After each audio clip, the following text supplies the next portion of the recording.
Hi hello ಗೆಳೆಯರೆ, ನಮಸ್ತೆ. ನಾನು ನಿಮ್ಮ ವಾಸುದೇವ್ ಯುವ ಅಕಾಡೆಮಿಯಿಂದ.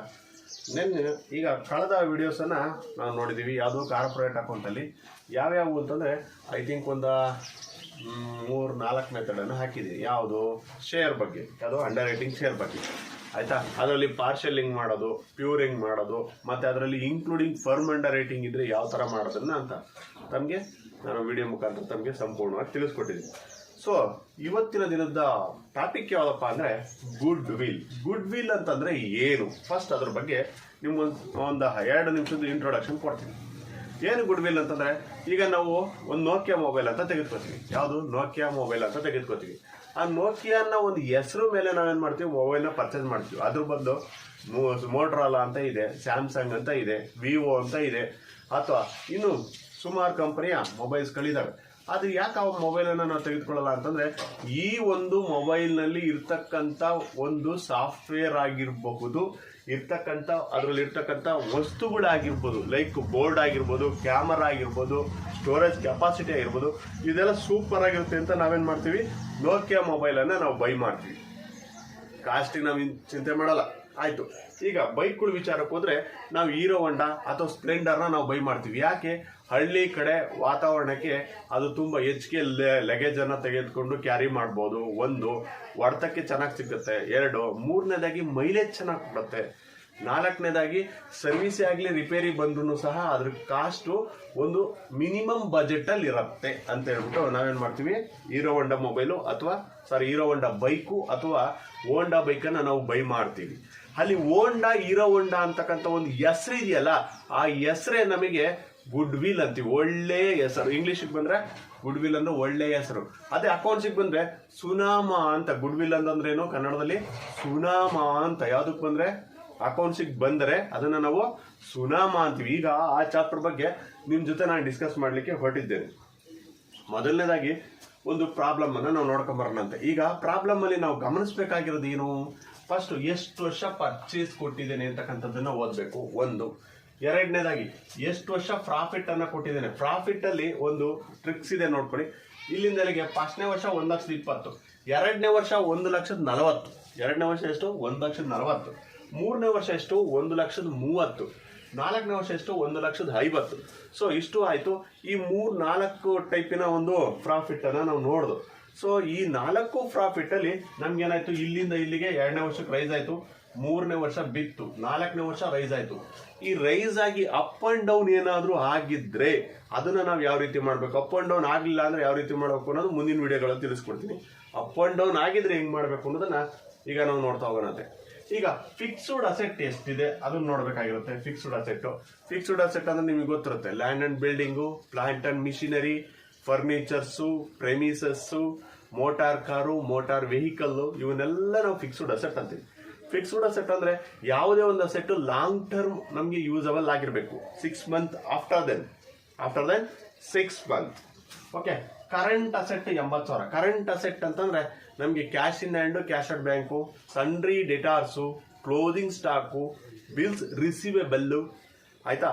ಇವನ್ನೆಲ್ಲ ನಾವೇನಂತೀವಿ ಅಂತಂದ್ರೆ ಕರೆಂಟ್ ಅಸೆಟ್ಸ್ ಅಂತೀವಿ, ಆಯ್ತಾ. ಅದ್ರ ಜೊತೆಗೆ ಕ್ಲೋಸಿಂಗ್ ಸ್ಟಾಕ್ ಇರ್ಬೋದು, ಸನ್ರಿ ಡೆಟಾರ್ಸ್ ಇರ್ಬೋದು, ಅಥವಾ ಪ್ರೀಪೇಯ್ಡ್ ರೆಂಟು, ಪ್ರೀಪೇಯ್ಡ್ ಇನ್ಸೂರೆನ್ಸ್, ಇವೆಲ್ಲ ಸಹ ಕರೆಂಟ್ ಅಸೆಟ್ ಅನ್ನ ಆಗ್ತವೆ. ಕರೆಂಟ್ ಅಸೆಟ್ ಅಂದ್ರೆ ಏನು? ಈಗ ಕ್ಯಾಶ್ ಇನ್ ಹ್ಯಾಂಡ್ ನಮ್ಮ ಜೋಬಲ್ಲಿ ಇರುತ್ತೆ, ನಾವು ಯಾರಿಗೂ ಕೊಟ್ಬಿಡ್ತೀವಿ, ಅದು ತಾತ್ಕಾಲಿಕವಾಗಿ ಜೋಬಲ್ಲಿ ಇರುತ್ತೆ. ಈಗ ನಾವು ಯಾರಿಗೂ ಟ್ರಾನ್ಸಾಕ್ಷನ್ ನಾವು ಮಾಡ್ತೀವಿ, ಅದನ್ನ ಕ್ಯಾಶ್ ಇನ್ ಹ್ಯಾಂಡ್ ಅಂತೀವಿ.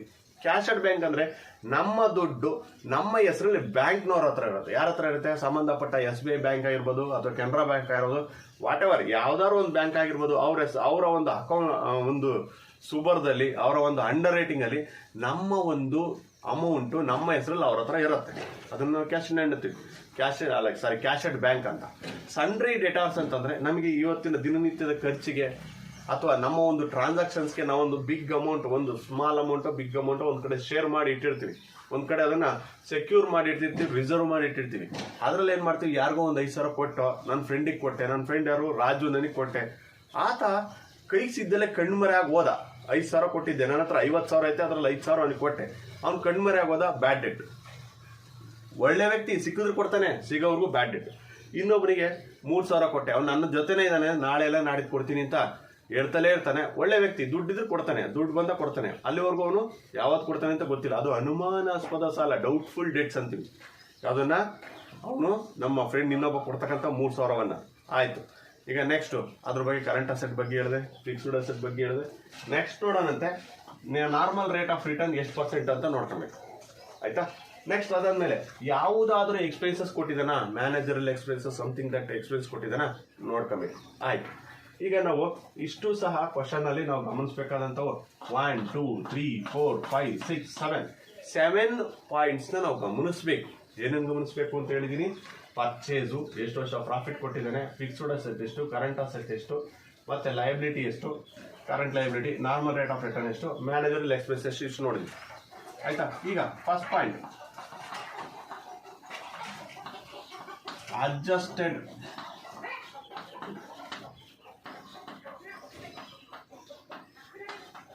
Average profit. ಎರಡನೇದು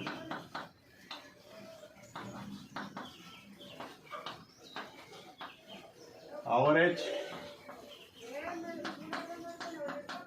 ಕ್ಯಾಪಿಟಲ್ ಎಂಪ್ಲಾಯ್ಡ್. ನೆಕ್ಸ್ಟ್ ಮೂರನೇ ಸ್ಟೆಪ್ಪಿಗೆ ಬರೋಣಂತೆ. ಮೂರನೇ ಸ್ಟೆಪ್ಪು ನಾರ್ಮಲ್ ಪ್ರಾಫಿಟ್. ಯಾವುದದು? ಆಯಿತು. ನಾಲ್ಕನೇ ಸ್ಟೆಪ್ಪಿಗೆ ಬರೋಣಂತೆ ಸೂಪರ್ ಪ್ರಾಫಿಟ್.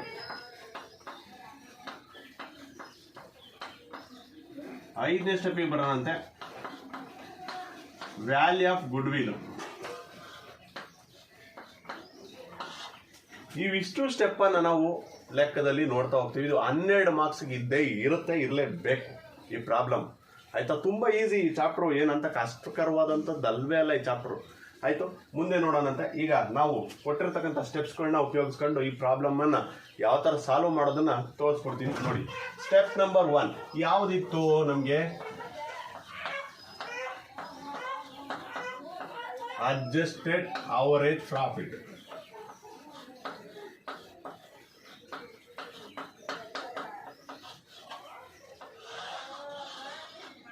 ಸ್ಟೆಪ್ ನಂಬರ್ 1 ಆಯ್ತಾ? ಇಲ್ಲೇನು ಮಾಡ್ತೀವಿ ಸ್ಟೆಪ್ ನಂಬರ್ ಅಲ್ಲಿ? ಅವರೇಜ್ ಪ್ರಾಫಿಟ್ ಅಂದರೆ ನಮಗೆ ಪ್ರತಿ ವರ್ಷ ಅವರೇಜ್ ಎಷ್ಟು ಪ್ರಾಫಿಟ್ ಬಂದಿತ್ತು ಅಂತ ನೋಡ್ತಾ ಹೋಗ್ತೀವಿ. ಇಲ್ಲೇನು ಮಾಡ್ತೀವಿ? ಅಡ್ಜಸ್ಟೆಡ್ ಅವರೇಜ್ ಪ್ರಾಫಿಟ್ನ ಕಂಡುಹಿಡಿಬೇಕಾದ್ರೆ number of year profit divided by number of year. ಆಯ್ತಾ? ಇದನ್ನು ನಾವು ಮಾಡ್ತಾ ಹೋಗ್ತೀವಿ. ಎಷ್ಟಿತ್ತು ನಾವಿಲ್ಲಿ?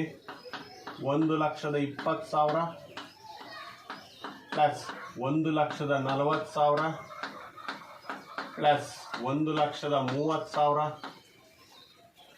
ಪ್ಲಸ್ 1,50,000. 1 2 3 4 ಕೂಡುದು ಡಿವೈಡೆಡ್ ಬೈ ಎಷ್ಟು ವರ್ಷ? 4 ವರ್ಷ. ಯಾಕೆಂದರೆ 1 2 3 4 ವರ್ಷದ ಕೊಟ್ಟಿದ್ದಾನೆ, ಹಾಗಾಗಿ 4 ವರ್ಷ ಹಾಕ್ಕೊಂಡೆ. ಈಗ ಎಷ್ಟು ಬರ್ತದೆ ಅಮೌಂಟ್ ಅಂತಂದರೆ ಎಷ್ಟು? 5,40,000 ಕೂಡಿದ್ರೆ ಡಿವೈಡೆಡ್ ಬೈ 4 ಅಂತಂದರೆ 1,35,000 ನಮಗೆ ಸಿಕ್ತು. ಎಷ್ಟು ಸಿಕ್ತು? 1,35,000. ಇದನ್ನು ನಾವು ಕೇವಲ ಅವರೇಜ್ ಪ್ರಾಫಿಟ್ ಅಂತೀವಿ. ಏನಂತೀವಿ? ಅವರೇಜ್ ಪ್ರಾಫಿಟ್ ಅಂತೀವಿ. ಈಗ ನಮಗೆ ಅಡ್ಜಸ್ಟೆಡ್ ಅವರೇಜ್ ಬೇಕಾಗಿದೆ. ಅಡ್ಜಸ್ಟೆಡ್ ಅವರೇಜ್ ಪ್ರಾಫಿಟ್ನ ನಾವು ಕಂಡುಹಿಡಿಬೇಕಾಗಿದೆ. ನಾವೇನು ಮಾಡ್ತೀವಿ? Less managerial expenses.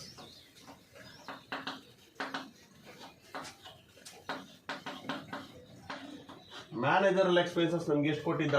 10,000. ಎಷ್ಟು ಬಂತು? 1,25,000. ಇದನ್ನ ನಾವು ಅಡ್ಜಸ್ಟೆಡ್ ಅವರೇಜ್ ಪ್ರಾಫಿಟ್ ಅಂತೀವಿ. ನಮಗೆ ಫಸ್ಟ್ ಸ್ಟೆಪ್ ಮುಗಿತು. ಆಯ್ತಾ? ಸೆಕೆಂಡ್ ಸ್ಟೆಪ್ಪಿಗೆ ಬರೋಣ. ಸೆಕೆಂಡ್ ಸ್ಟೆಪ್ ಎರಡನೇ ಸ್ಟೆಪ್ ಯಾವುದಪ್ಪ ಅಂದರೆ ಅವರೇಜ್ ಕ್ಯಾಪಿಟಲ್ ಎಂಪ್ಲಾಯ್ಡ್.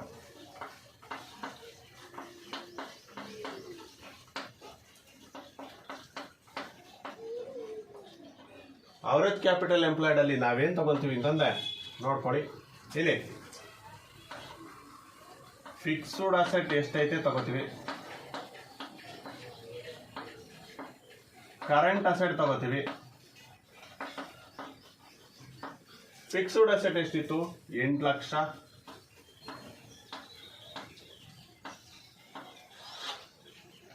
ಇದು 80,000. ಎಷ್ಟಾಯ್ತು ಅಲ್ಲಿಗೆ? ಟೋಟಲ್ ಅಸೆಟ್ಟು 8,80,000 ಆಯಿತು. ಇದನ್ನು ನಾವು ಟೋಟಲ್ ಅಸೆಟ್ ಅಂತೀವಿ. ಟೋಟಲ್ ಅಸೆಟ್ ಎಷ್ಟಾಯ್ತು? 8,80,000. ಅದರಲ್ಲಿ ಲೆಸ್ ಕರೆಂಟ್ ಲಯಬಿಲಿಟಿ ಎಷ್ಟೈತೆ? ಕರೆಂಟ್ ಲಯಬಿಲಿಟಿ ನಮಗೆ 1,60,000 ಇದೆ. 1,60,000 ನಾವು ಕಳಿತೀವಿ. ಕಳೆದ್ರೆ 7,20,000 ಬರುತ್ತೆ. ಆಯ್ತಾ? ಈಗ ನಾವೇನ್ ಮಾಡ್ತೀವಿ? ಇದನ್ನ ಬರೀ ಕ್ಯಾಪಿಟಲ್ ಎಂಪ್ಲಾಯ್ಡ್ ಅಂತೀವಿ. ಬಂದಿರೋದು ಏನಂತೀವಿ? ಕ್ಯಾಪಿಟಲ್ ಎಂಪ್ಲಾಯ್ಡ್ ಅಂತೀವಿ. ಆಯ್ತಾ? ಏನಂತೀವಿ ಅದನ್ನ ನಾವು? ಕ್ಯಾಪಿಟಲ್ ಎಂಪ್ಲಾಯ್ಡ್ ಅಂತೀವಿ. ಸೊ ನೆಕ್ಸ್ಟ್ ನೋಡೋಣಂತೆ. ಈಗ less half year current year profit ಯಾವುದನ್ನ ನಾವು ಮಾಡ್ತೀವಿ? Half year current year profit ನಾವೇನ್ ಮಾಡ್ತೀವಿ? ಲಾಸ್ಟ್ ವರ್ಷದಿರ್ತಕ್ಕಂಥ ಇದನ್ನ ನಾವು ತಗೊಂತೀವಿ. ಇದನ್ನೇ ನಾವು ತಗೋಬೇಕಾದ್ರು ಲಾಸ್ಟ್ ವರ್ಷದಿರ್ತಕ್ಕಂಥ 1,50,000 ತೆಗೆದುಕೋತೀವಿ. ಇದ್ರ ಮೇಲೆ ಮೈನಸ್ ಯಾವುದಾದ್ರೂ ಎಕ್ಸ್ಪೆನ್ಸಸ್ ಇದ್ರೆ ಇದು ಮ್ಯಾನೇಜರಲ್ ಎಕ್ಸ್ಪೆನ್ಸಸ್ ಅನ್ನ ತೆಗೆದುಕೋತೀವಿ. ಎಷ್ಟೈತೆ? 10,000 ಐತೆ. ಕಳ್ಕೊಂಡ್ರೆ 1,40,000 ಬರುತ್ತೆ. ಇದಕ್ಕೆ ಇಂಟು 1/2 ಮಾಡ್ಕೊಂತೀವಿ. ಎಷ್ಟು ಬರುತ್ತೆ? 1,40,000 1/2 ಅಂದ್ರೆ 70,000 ಬರುತ್ತೆ. 70,000 ಇದರಲ್ಲಿ ಲೆಸ್ ಮಾಡಿದ್ರೆ 6,50,000 ಬರುತ್ತೆ. 6,50,000 ನಾವೇನಂತೀವಿ? Average capital employed. Average capital employed. ಆಯ್ತಾ? 6,50,000 ಅವರೇಜ್ ಕ್ಯಾಪಿಟಲ್ ಎಂಪ್ಲಾಯ್ಡ್ ಸಿಕ್ತು. ನಮಗೆ 2ನೇ ಸ್ಟೆಪ್ ಮುಗೀತು. ಈಗ 3ನೇ ಸ್ಟೆಪ್ ಕಡೆ ನಾವು ಹೋಗೋಣಂತೆ. 3ನೇ ಸ್ಟೆಪ್ ಕಡೆಗೆ 3ನೇ ಸ್ಟೆಪ್ ಯಾವ್ದಪ್ಪ ಅಂತಂದ್ರೆ normal profit.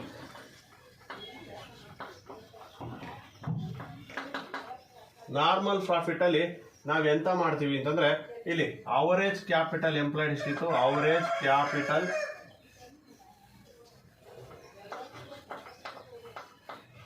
Employed. Average capital employed ಅಲ್ಲಿ ಎಷ್ಟಿತ್ತು? Divided by NRR. NRR ಅಂತಂದ್ರೆ normal rate of return into 100. ಇದು ಫಾರ್ಮುಲಾ. ಆಯ್ತಾ? ಇದು ಫಾರ್ಮುಲಾ. ಎಷ್ಟಾಯ್ತು? ಇಷ್ಟನ್ನ ನಾವು ಮಾಡ್ತೀವಿ. ಇಲ್ಲಿ average capital employed normal rate of return ಅಂದ್ರೆ ಬಂದಿರತಕ್ಕಂಥ ಅವರೇಜ್ ಕ್ಯಾಪಿಟಲ್ ಎಂಪ್ಲಾಯ್ಡ್ ಎಷ್ಟಪ್ಪ ಅಂದ್ರೆ 6,50,000 ಇಂಟು 15 ಡಿವೈಡೆಡ್ ಬೈ 100. ಆಯ್ತಾ? 15 ಡಿವೈಡೆಡ್ ಬೈ 100 ಅಂತಂದ್ರೆ ಎಷ್ಟು ಬರುತ್ತೆ ನಮಗೆ? ಐ ಥಿಂಕ್ ಇದು ಎಷ್ಟು ಬರ್ಬೋದು ಅಂತಂದ್ರೆ ನಮಗೆ 97,500 ಬರ್ಬೋದು. ಎಷ್ಟು ಬರ್ಬೋದು? 97,500. ಆಯ್ತಾ? ಇಲ್ಲಿವರೆಗೂ ನಾವು ಈ ಸ್ಟೆಪ್ ಎಷ್ಟು ಸ್ಟೆಪ್ ಆಯ್ತು? ಇಲ್ಲಿ ಅಡ್ಜಸ್ಟೆಡ್ ಅವರೇಜ್ ಕ್ಯಾಪಿಟಲ್ ಎಂಪ್ಲಾಯ್ಡ್ ಅನ್ನ ಕಂಡಿಡ್ದು, ಇಲ್ಲಿ adjusted average capital employed adjusted average profit ಅನ್ನ ಕಂಡಿಡ್ಕೊಂಡು 2 ಆಯ್ತು. ನೆಕ್ಸ್ಟ್ ಸ್ಟೆಪ್ ಅನ್ನ ನಾನು ಹೇಳ್ಕೊಡ್ತೀನಿ. 4ನೇ ಸ್ಟೆಪ್ ಯಾವುದು? Super profit. 4ನೇ ಸ್ಟೆಪ್. ಈ ಸೂಪರ್ ಪ್ರಾಫಿಟ್ ಅಲ್ಲಿ ಏನ್ ಮಾಡ್ತೀವಿ ಅಂತಂದ್ರೆ ನೋಡಿ, ಅಡ್ಜಸ್ಟೆಡ್ ಅವರೇಜ್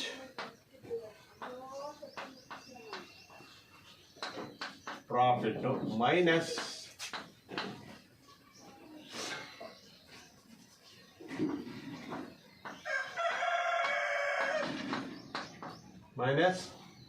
ನಾರ್ಮಲ್ ಪ್ರಾಫಿಟ್. ನಮಗೆ ಅಡ್ಜಸ್ಟೆಡ್ ಅವರೇಜ್ ಪ್ರಾಫಿಟ್ ಎಷ್ಟಿತ್ತು? 1,25,000 ಇದೆ. ಮೈನಸ್ ನಾರ್ಮಲ್ ಪ್ರಾಫಿಟ್ ನಾವಿಲ್ಲಿ ಕಂಡಿಡ್ಕೊಂಡಿದೀವಿ. ನಾರ್ಮಲ್ ಪ್ರಾಫಿಟ್ ಅನ್ನ ಎಷ್ಟು? 97,000 ಬಂದಿದೆ. 97,500 ಎಷ್ಟು ಬಂದಿದೆ? 97,500 ಬಂದಿದೆ. ಆಯ್ತಾ, ನೋಡ್ಕೊಡಿ, 97,500 ಬಂದಿದೆ. ನಾವೇನು ಮಾಡ್ತೀವಿ, 1,25,000ದಿಂದ 97,500ನ್ನ ನಾವು ಲೆಸ್ ಮಾಡಿದ್ರೆ ಎಷ್ಟು ಬರ್ಬೋದು ಹೇಳಿ? ಎಷ್ಟು ಬರ್ಬೋದು ಅಂದಾಜು ಲೆಕ್ಕ ಹಾಕಿ. ನೀವು ಮೇಯ್ನ್ ಆಗಿ ನಾನು ಹೇಳಕ್ಕೆ ಇಷ್ಟಪಡೋದು, ಜೊತೆಲಿ ಪಕ್ಕದಲ್ಲಿ ಕ್ಯಾಲ್ಕುಲೇಟರ್ ಇಟ್ಕೊಂಡಿರ್ಬೇಕು. ಎಷ್ಟು ಬರುತ್ತಪ್ಪ ಅಂತಂದರೆ ಎಷ್ಟು 27,500 ಬರುತ್ತೆ. ಎಷ್ಟು ಬರುತ್ತೆ? 27,500 ಬರುತ್ತೆ. ನೋಡಿ, ಸ್ಟೆಪ್ಸನ್ನು ಒಂದು ರೌಂಡು ಗಮನಿಸಿ. 27,500 ಬಂತು. ಆಯಿತಾ, ಮುಂದುವರ್ಸೋಣ.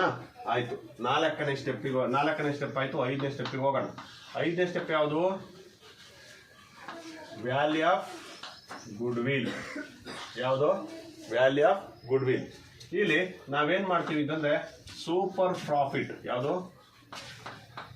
Super profit into number of year purchase. ಆಯ್ತಾ, number of year purchase. Super profit ನಮಗೆ ಎಷ್ಟು ಬಂದಿತ್ತು? 27,500 ಬಂದಿತ್ತು. Into number of year purchase ಎಷ್ಟು ವರ್ಷ ಅಂತ ನಾನು ನಿಮ್ಗೆ ಹೇಳಿದ್ದೆ? 3 ವರ್ಷ ಇದೆ. ಹಾಗಾದರೆ ಇದು 82,500 ಬರುತ್ತೆ. ಎಷ್ಟು ಬರುತ್ತೆ? ಇಂಟು ಮಾಡಿದ್ರೆ 82,500 ಬರುತ್ತೆ. ನೋಡಿ, ನಾನು ನಿಮಗೆ ಮತ್ತೊಂದು ಸರಿ ಪ್ರಾಬ್ಲಮ್ ಬಗ್ಗೆ ನೋಡೋಣಂತೆ. ನಾವು ಪ್ರಾಬ್ಲಮಲ್ಲಿ ಏನೇನೆಲ್ಲ ನೋಡ್ಕೊಂಬರ್ತೀವಿ ಅಂತ ನಾನು ನಿಮ್ಗೆ ಹೇಳಿದ್ದೀನಿ. ಇಲ್ಲಿ ಪ್ರಾಬ್ಲಮಲ್ಲಿ ನಾನು ಏನು ಮಾಡಿದೆ? ಅಡ್ಜಸ್ಟೆಡ್ ಅವರೇಜ್ ಪ್ರಾಫಿಟ್ನ ಮಾಡಿದೆ. ಎಷ್ಟು ವರ್ಷ ಕೊಟ್ಟಿದ್ದೆ ಅಷ್ಟು ವರ್ಷದ ಕೂಡ್ಕೊಂಡು /4 ಮಾಡಿದೆ. 5,40,000 ಬಂತು. /4 ಮಾಡಿದ್ರೆ 1.35 ಬರುತ್ತೆ. ಅದರಲ್ಲಿ ಯಾವುದಾದ್ರೂ ಎಕ್ಸ್ಪೆನ್ಸಸ್ ಇದ್ರೆ ಕಳ್ಕೊಂಡ್ರೆ ನಮಗೆ 10,000 ಕೊಟ್ಟಿದ್ದ ಕಳ್ಕೊಂತೀವಿ, 1.25 ಬಂತು. ಅದನ್ನು